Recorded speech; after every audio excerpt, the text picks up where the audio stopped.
Om Sahanavavadu Sahanau Bhunaktu Sahaviryam Karavavahai Tejasvinavadhidamastu Ma Vidvishavahai. Om Shanti Shanti Shanti Harihi Om.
So today's subject is Swami Vivekananda, a bridge between East and West.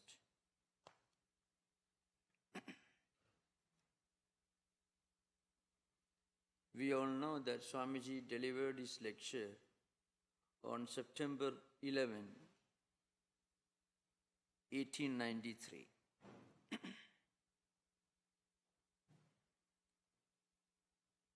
And that date is very important in American history for another reason, because 180 years later, something else happened, which perhaps makes Vivekananda's message much more relevant to our times. So I'm trying to give a detailed analysis of Swamiji's lecture from two different angles. One, how it puts in a nutshell the essence of Vedantic philosophy, Vedanta ideal. And on the other hand, to drive home its relevance to our own times. He begins his speech, "Sisters and brothers of America, it fills my heart with joy unspeakable to rise in response to the warm and cordial welcome which you have given us. I thank you in the name of the most ancient order of monks in the world." Some of you may not be aware of the fact that the monastic order of which Swami Vivekananda was a part was the same monastic tradition of which Buddha, who lived in the 6th century BC, also was a member. It had different phases of evolution, of course, in the monastic heritage. So that's why Swamiji calls the monastic order to which he belonged as the most ancient order of monks in the world. And I thank you in the name of the mother of religions, and I thank you in the name of millions and millions of Hindu people of all classes and sects. The next few sentences are very important from the standpoint of history of religious thought, religious traditions, because it refers to some very important momentous periods in the history of world religions. My thanks also to some of the speakers on this platform who, referring to the delegates from the Orient, have told you that these men from far-off nations may well claim the honor of bearing to different lands the idea of toleration. I am proud to belong to a religion which has taught the world both tolerance and universal acceptance. We believe not only in the universal toleration, but we accept all religions as true. I am proud to belong to a nation which has sheltered the persecuted and the refugees of all religions and all nations of the earth. I am proud to tell you that we have gathered in our bosom the purest remnant of Israelites who came to southern India and took refuge with us in the very year in which their holy temple was shattered to pieces by the Roman tyranny. I am proud to belong to a religion which has sheltered and is still fostering the remnant of the grand Zoroastrian nation. Now, these are all very, very important facts in the history of world religions. See, Swamiji refers to the migration of the Jews into India.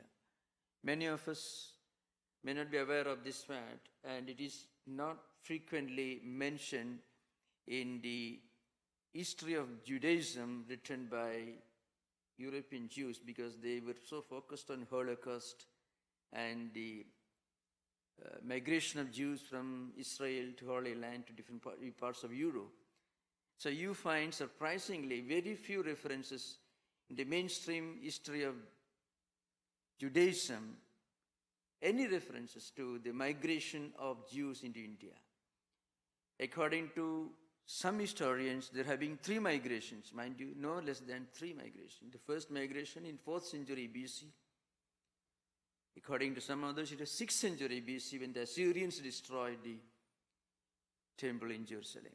The second one was in 52 AD. The third one in 70 AD. The last one when the Masada was destroyed by the 10th legions of the Roman Empire. The elite army contingent of the Romans who destroyed the last refuge of the Jews. It's called the Masada. Fort was completely destroyed. and the whole garrison practically committed suicide.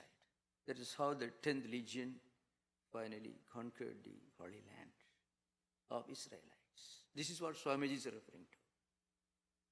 And he says he's especially proud of this fact.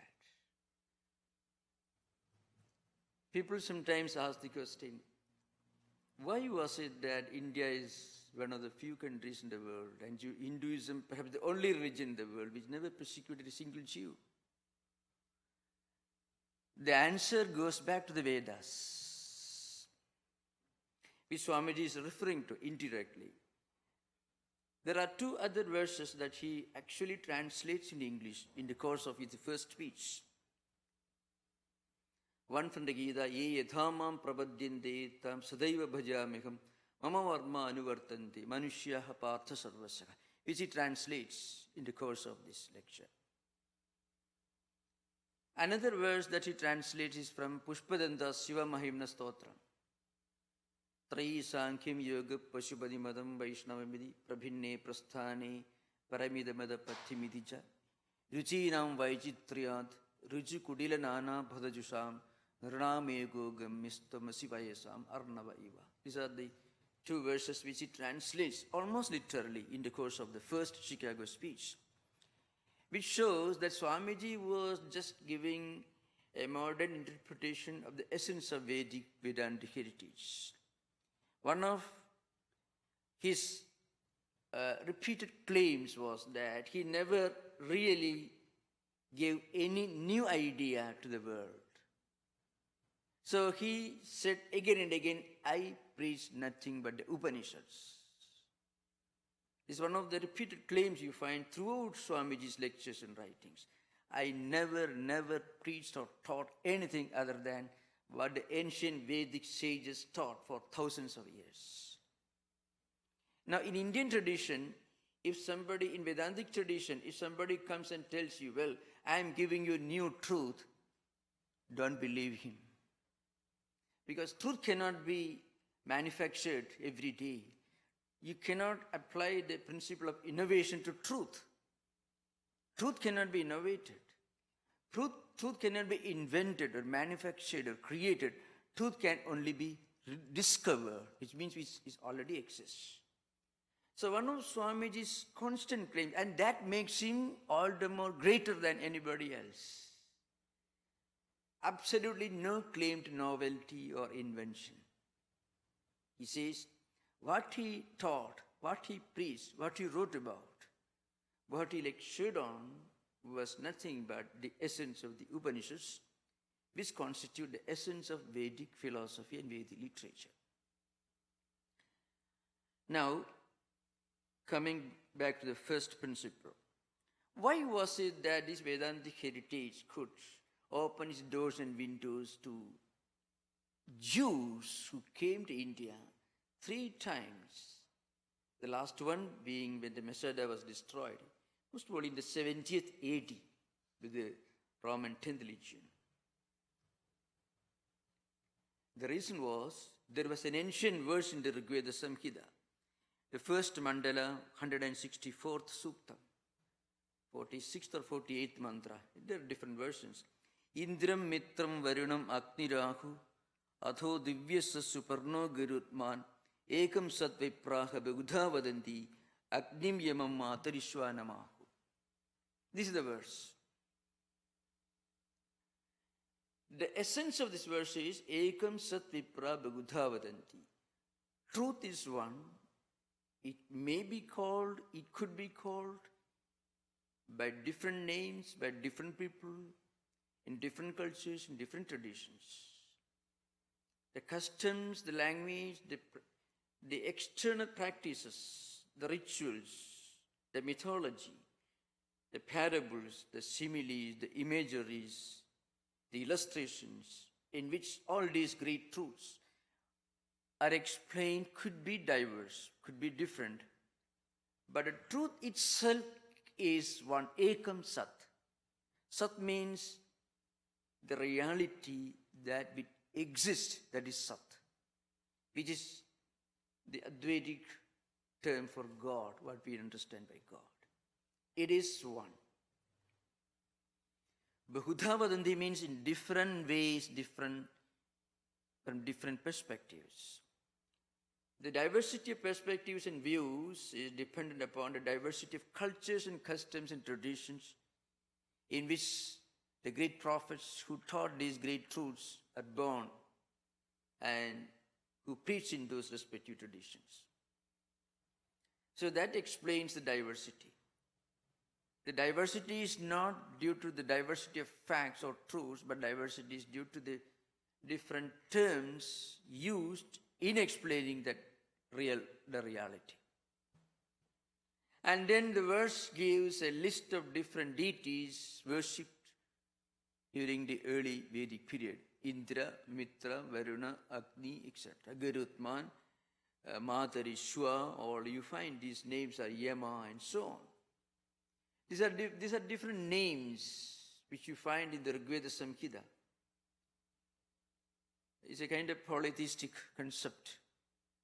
I mean, different names by which God was addressed, the absolute reality was worshipped and understood. Different traditions, different places. So, different names. So, customs may be different, culture may be different, language could be different, but then the reality is one. Now, you will be surprised, and we should know a little bit of world history and also Indian history. And the most, and perhaps the only great world authority on comparative history of different world civilizations right now, still the most profound one is, I must tell you openly, it is Arnold Toynbee alone, nobody else. Because he had access to the original scriptures,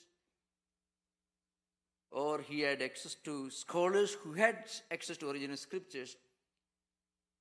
Now, he makes an interesting point in analyzing what he calls our Oriental heritage,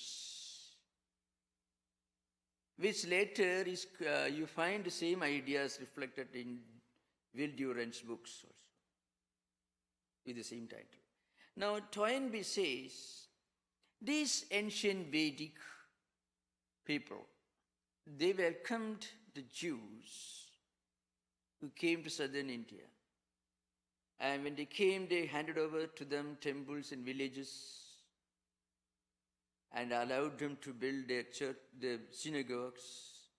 Incidentally, the synagogue that they actually built in ancient times still survives, but not original structure. It was destroyed not by Vedantis, but by Portuguese Catholics who came to India in the 16th century, who destroyed it. And Hindu Raja drove them away and rebuilt the synagogue, which stands in the Jewish town. It's called Cochin. Recently, a few years back, Prince Philip from England, he walked all over this place. You can see the pictures. Now, the point is, they could welcome these people not because they have participated in interreligious dialogues or interfaith meetings, or they have made a deep study of the Talmud or the Torah. No. They just thought, well, Ekam Sat, the reality is one. And these people whom they never knew anything about, whose language was alien to them, culture, customs, everything was different. It is said the first migrants couldn't really get access to the port because it's so far away, so they swam about 3-4 miles before they reached the port. So if you go to the ancient synagogue, you find pictures in the walls where the members of the royalty are watching as the early Jewish migrants are swimming across the backwaters to the shore. This might have happened in the 4th century or maybe in the 1st century AD.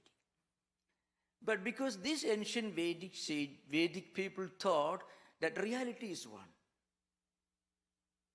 So these people, we don't know anything about their religion. As I said, they learned to appreciate an alien religious tradition not because they had participated in the religious dialogue or anything like that, but because they were part of the ecumenical tradition, ecumenical culture, nothing of the kind. They knew that the reality is one. And that reality could be approached, could be experienced by people belonging to different traditions who may approach the reality from different angles, they may apply different methods in practicing that. So that is the historical background which Swamiji is referring to. So on the one hand, we can trace the origin of this concept all the way to the Vedas, Rig Veda, the first mandala, 164th Sukta. And on the other hand, you can also you can trace this culture to a natural belief among people. No, it is not a belief, it just became the culture, the custom to think that when other people have different traditions, they are also approaching the same God whom we are worshipping, maybe from a different angle. So they gave them land, buildings. In many cases, they handed over to them Hindu temples which they converted into churches. That's what happened to the first migration of Christians who came almost within a few years of the same period. It's the first century AD, around 52 or 54. That is somewhat disputed. There are different views. There are some scholars who dispute the legend of St. Thomas coming to Kerala, almost the same spot, maybe within a distance of 20 miles. St. Thomas, if at all he came to a place where the Jews came in maybe 450 years back to the same spot with a 20 miles difference within small city area. Now, if the legend is true, he came to the same place in 52 or 54 AD. But there is no doubt there was a migration of Christians from Syria in 3rd century AD that is well recorded, and historically it is proved. Because when Portuguese went there, they found a group of Christians who were not Catholics, who didn't accept the office of papacy, but who were following Christianity from a different angle. It is said that Vasco da Gama landed maybe around 100 miles away from this spot where Jews came in 4th century BC. When Vasco da Gama landed, he entered a place, and it was a Christian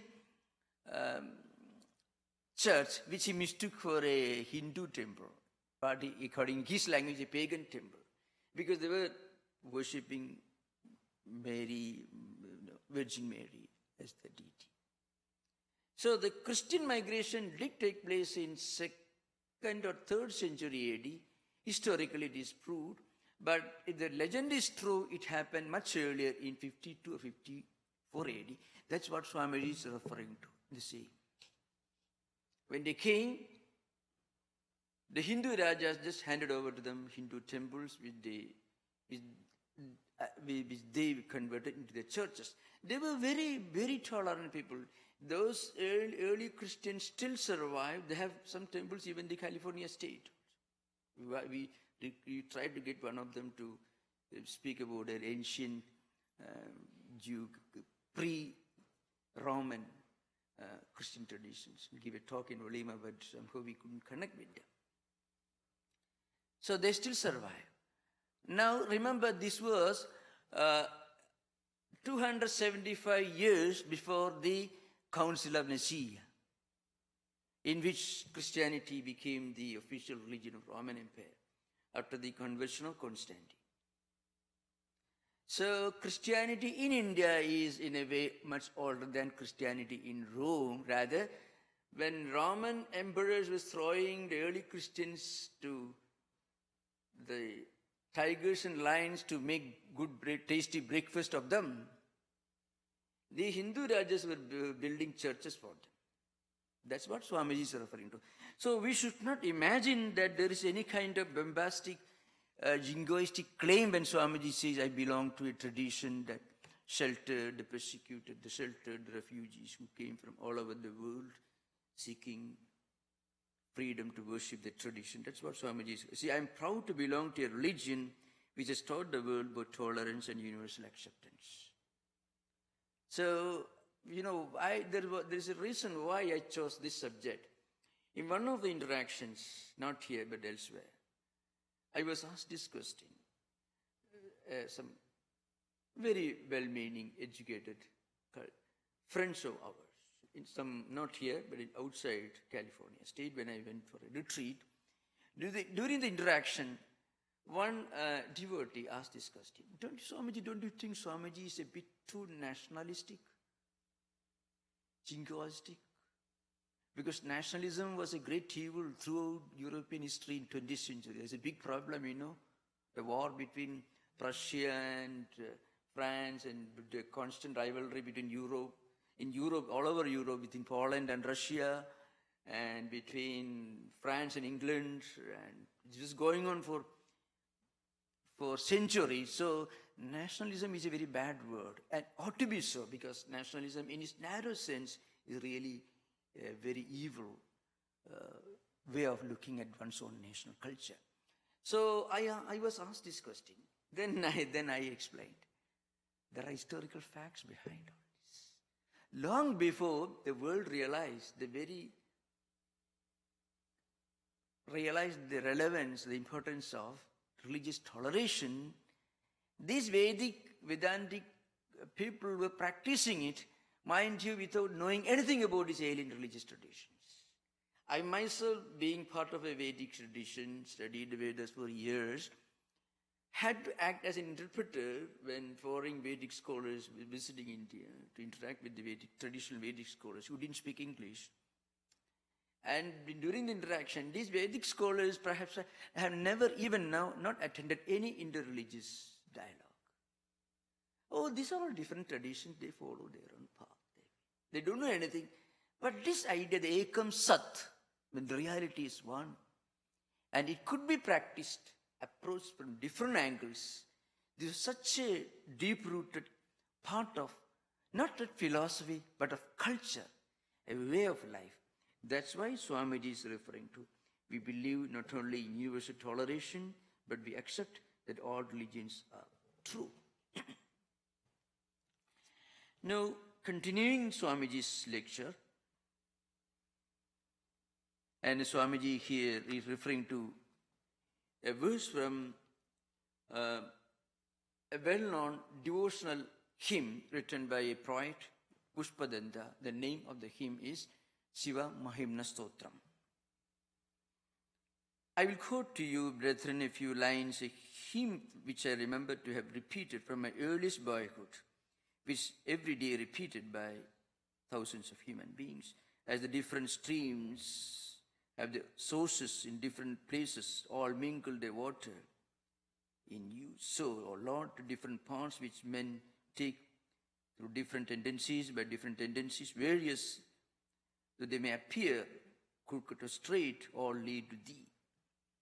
So, of course, we are all familiar with this part of Swamiji's lecture, so I'm not going to interpret the verse, the sentences as such. What Swamiji means is this. Different streams, different rivers empty their waters into the ocean. And once they empty the waters into the ocean, they lose the individuality. Rather, they expand, they elevate, they sublimate the individuality, they become one with the ocean. Similarly, different traditions, different paths which people take, ultimately, finally lead to the final destination, God Himself. This is, in a way, a free translation of a verse from Pushpadanta's Shiva Mahimna Stotram. The verse is this: Trayi Sankhya Yoga Pashupatimadam Vaishnavamidhi Prabhinne Prasthane Paramidamida Pathyamiticha Ruchinam Vaichitriyad Ruju Kutila Nana Parthajusham Dranameko Gamyastamasi Payasam Arnava Iva. This is the verse. Through different practices based on the Vedas, Sankhya, Yoga, another tradition, the tradition of Pashupati, kind of Shaiva tradition, Vaishnava tradition, are all different parts which finally reach the ultimate truth. People, on account of difference, diversity in their attitudes, behavior, customs, aptitudes, etc., choose from these diversity of parts whatever is best suited to them. This is the rough translation. Now here, there are those who follow the path of the three Vedas. Sankhya is another school of thoughts in ancient times. They did not really believe in a monotheistic God. They were not atheists, but according to one school of Sankhya philosophy, they did not even accept any kind of ultimate reality. So they were atheists, and some of them were agnostics. Now, again, yoga, those who follow the practice of yoga, they could be agnostics or they could be believers. Or those who believed in Shiva, Vishnu, different deities of monotheistic Hinduism. Okay, now they all follow these traditions, these sampradayas, these different paths, based on their difference in attitudes, diversity of beliefs, taste and temperament. But finally, they all reach the same goal. See, Ruju Kutila Nana Pathajusham. See, some parts are straight, some streams could be crooked, Some narrow streams, they flow through mountainous regions, they naturally become a bit crooked. Some rivers flowing through open valleys become straight. Like that, the shape may be different, the form may be different. But still, finally, all these waters, the water from mighty rivers like Amazon or Ganga or Missouri, Mississippi, they all reach the same destination. And also the tiny streams and rivulets, they also reach the destination. That means God, the ocean. Now, Swami Vivekananda says, this again is based on the earlier Vedic principle, Ekam Sat. Ocean is one, rivers may be different, streams may be different, but ocean is one. We are all heading towards the ocean, so we need not fight before we reach the destination. Once we remember that a destination is one, we won't fight. So that's why Swamiji says, this is the principle of universal acceptance, not only toleration. Maybe this idea is a unique paradigm that Vivekananda evolved during his lectures. As part of his different religious paradigms in a universal religion, practical Vedanta, and so on. The ideal of acceptance, because to accept other people's traditions as relevant and respect in the true sense of the term, we have to believe that their path also as valid as our path. So, seeing the one within the different, within the many, and accepting the many because we understand the one is manifesting as the many. One may manifest as several parts. So once we understand this, then we not only tolerate, we also acceptance. In fact, in world religious traditions, the graduation from intolerance to toleration was a great development. But toleration is certainly better than its absence. Intolerance and fanaticism, compared to fanaticism, the evils of fanaticism and intolerance and all other related evils, toleration is certainly a great and marvelous idea, a great paradigm, is a great improvement, is a graduation from a more primitive stage of evolution in religious thought, from fanaticism to toleration. But Swamiji says, from toleration we must evolve to acceptance. Because we become universalists, we accept universalism only when we accept the principle of acceptance, means accepting all other religious traditions as equally valid path leading to the same goal. So that's a great contribution. Then there is another interesting paragraph, which is the conclusion.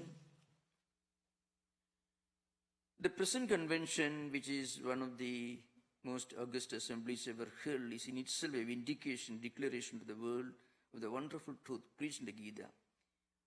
Whosoever comes to me, by whatsoever form, in whatsoever form I reach him, all men are finally, except in different parts, that finally lead to me. This is, of course, this lecture, because we are all familiar with this lecture, so I am not quoting Swamiji's lecture, every word of it, because it may take a lot of time. But I am just pointing out its scriptural roots which go to ancient times.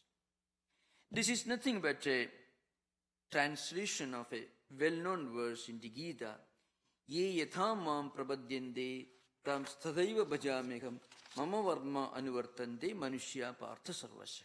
This is the verse. It comes in the 4th chapter, 11th verse of Gita. Ye yatha mam prapadyante tam stadaiva bhajameham mama varma anuvartante manushyaha partha sarvasya. So mama varma means my own path. People follow different paths, take different routes based on their temperaments, their taste and aptitudes. But then, even if they do not realize it, they are all finally, in the ultimate analysis, taking some roads that will take them to me, that will lead to me. That's the idea behind. It's again a restatement of the old principle, ekam sat vipra bhagutha vadanti, etc. Now, this is the last sentence in the Chicago Address, the last part of it. That is, and Swamiji says, after emphasizing this point, he says, if people do not realize this, then what are the problems? Intolerance, bloodshed, is leading to different problems that were caused by intolerance and fanaticism, fighting and wars in the name of God and on behalf of God. That's what he is referring to. Now, what about a legacy? That's what I'm going to refer to now. You find in world civilization, this is called a challenge and response theory, or put forward by Arnold Toynbee. So whenever there is a problem in the history of society, civilization, culture, religions, then there is a social mechanism, there is an inherent mechanism that seeks to find solutions to this problem.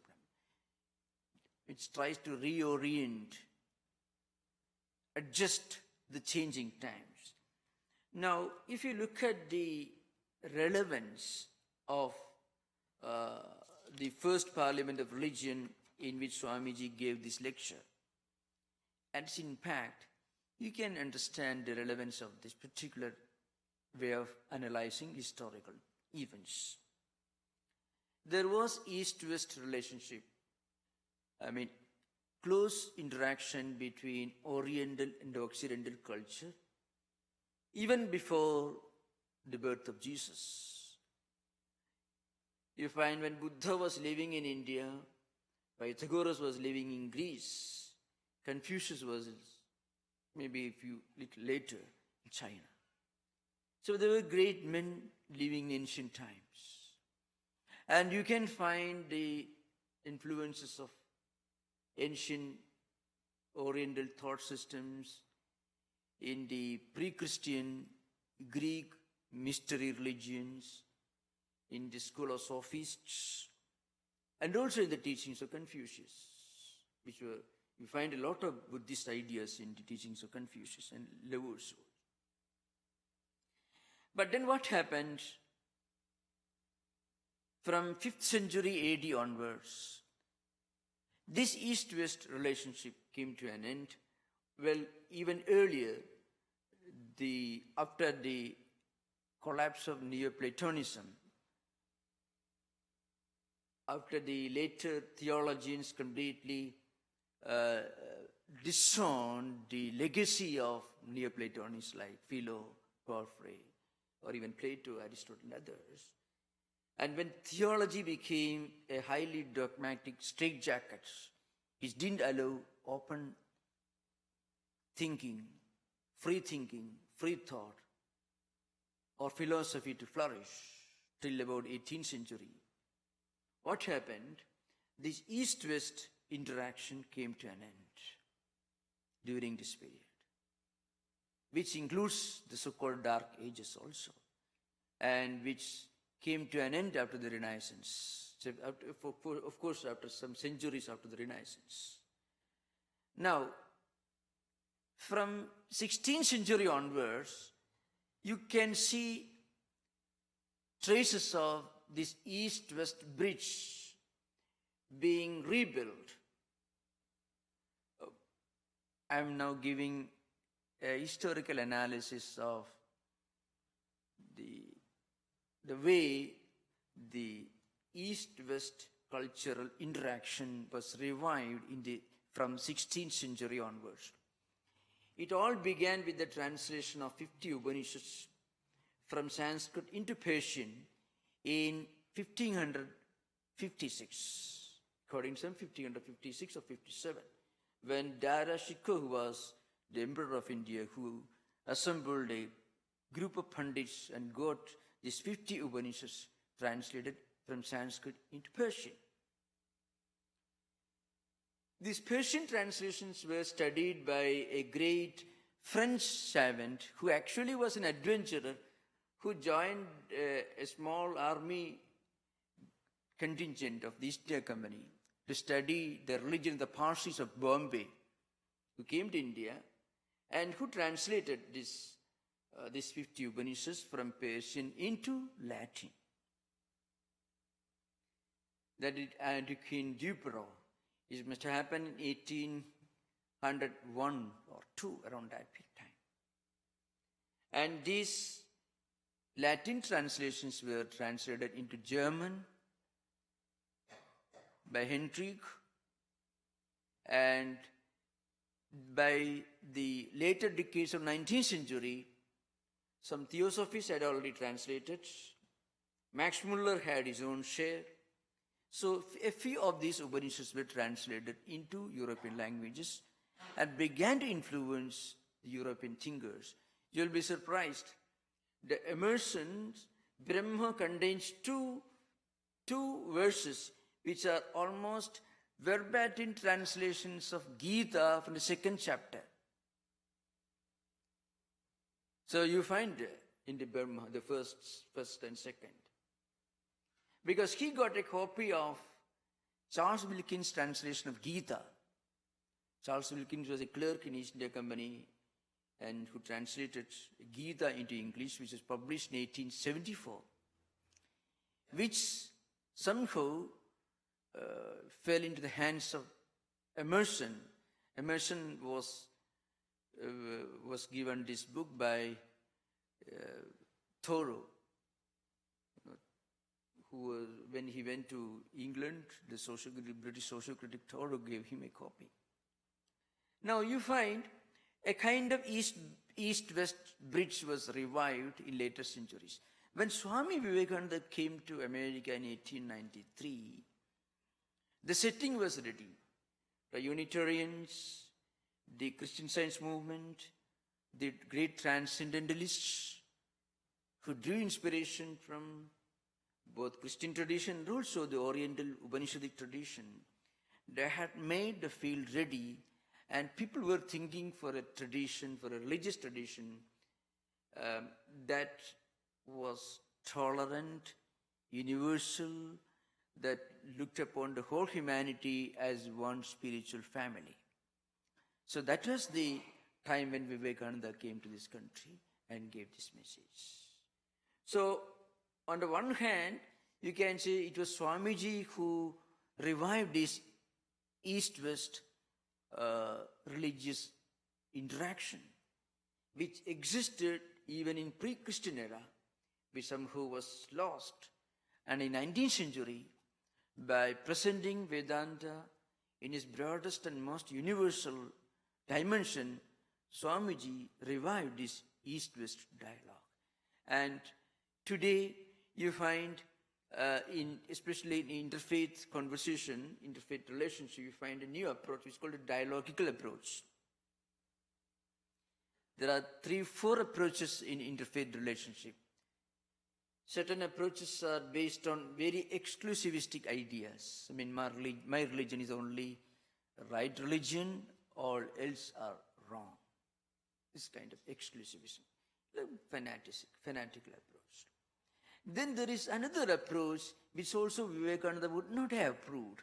Now you find that there are some people who completely forget their religious tradition. There are great, wonderful, sublime spiritual truths in the Jewish or Christian tradition. So people sometimes completely forget this and turn over to some Oriental cult, and that leads to another approach, syncretic approach, which is again a very unhealthy trend. The third approach is called the dialogical approach, in which you accept the other person's tradition as genuine. Not just tolerate, you accept and respect it. Acceptance naturally leads to respect. Tolerance may be a very patronizing attitude, which is really an insult to other tradition. But you are wrong, still I allow you to survive, which is really worse than intolerance, in fact. So here, in the dialogical approach, you focus on the universal spiritual aspects of every religious tradition, going beyond the boundaries of customs, habits, the diversity of illustrations and parables that you find in different traditions, but focusing on the fundamental spiritual truths. For example, when I was giving a talk here in this, maybe during the question and answer session in Ulima, last time I remember, somebody from the audience raised a question about Christian tradition. I said, now, if you read the Upanishads, and if you also read the works of Master Eckhart, you find practically the same universal spiritual approach. The same universal spiritual focus you find in the works of Eckhart. So, if you can look beyond the boundaries of culture, tradition, beyond the diversities of language and customs, then you can appreciate the fundamental spiritual truths. And then you accept spiritual truths in all traditions as equally valid path leading to the same goal, the God himself. Now, this was the essence of Vivekananda's message. And this also is the pillar, the cornerstone of modern interfaith relationship. They call the culture of interreligious dialogue. So dialogue is not based on just toleration. Dialogue is based on the fundamental principle that the other man's path is as valid, as important, as relevant as my path. That's the best for him, and this is the best for me. So, but then, as I said, this is a great contribution of Vivekananda. This is a legacy of Swami Vivekananda. If somebody asked me, what is Swami Vivekananda's greatest contribution to Western culture, I would say this ideal of interreligious understanding, because that was what was needed. And of course, another great contribution should not be ignored, because when Vivekananda came to this country, religion itself was under, under a great attack from the followers of Darwin, from the followers of Marx and Engels, and also the positivists and radical humanists who were trying to question for some of the fundamental principles of Abrahamic traditions. See, Darwin questioned the fundamental principles of Genesis, the biblical description of the origin of the world. And after the teachings of Marx and Engels became popular among the intellectuals of Europe, mind you. Remember, when we talk about Marx and Engels, we must remember their original teachings had nothing to do with what happened in Soviet Union in 1917 or later in China. No. These are all political distortions of the great humanistic teachings of Marx. Marx was a humanist, but there was so much that was wanting in his theory. Vivekananda had a very wonderful statement, which will be surprised. He says,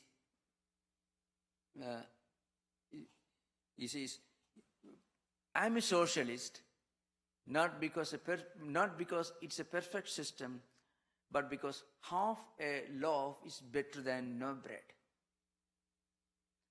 Another statement, every orthodoxy has a sacred duty to perform, namely to dig its own grave. The earlier it does it, the better for it. And the longer it delays it, the worse death it will die. This Swamiji said. Now, it doesn't mean that he was a socialist or anything. What Swamiji is referring to is the need for looking after the affairs of the man in the street, the common folk. So there was so much of humanism in Vivekananda. And there was so much of scientific, rational thinking, because his exposition of God as a fundamental spiritual truth residing in all of us, both in believers and also non-believers, effectively challenged the Marxian or Darwinian refutation of biblical description of the creation of the world. So it's a rational explanation. So God is not one who gets up in the morning one day and on one fine morning he starts creating the world, who sits somewhere above the skies, who supervises our life in this world, who divides mankind into conflicting groups of believers and non-believers, tempting the believers with heaven, with the promise of heaven, and threatening the non-believers with eternal damnation. No. Swamiji said God is an eternal, omnipresent, all-pervading, immanent reality present in all of us. By leading a good life, by being unselfish, by leading a pure life, we can manifest this inner divinity, this inherent divinity. And we can become one with God. So God is not an extraterrestrial entity, not something that sits outside. God is our own inner essence.